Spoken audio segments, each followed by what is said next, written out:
Hello guys, in this video I'm going to show you how to turn on or turn off the notifications on the BBC News application.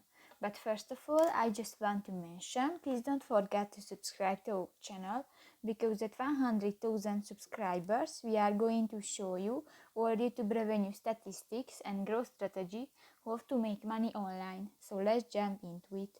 First of all, open the application on your device. Click to the three dots at the upper right corner of the screen and go to the settings option, the first option, and in the notifications section, click to the notification settings button, and in the allow notifications option, if the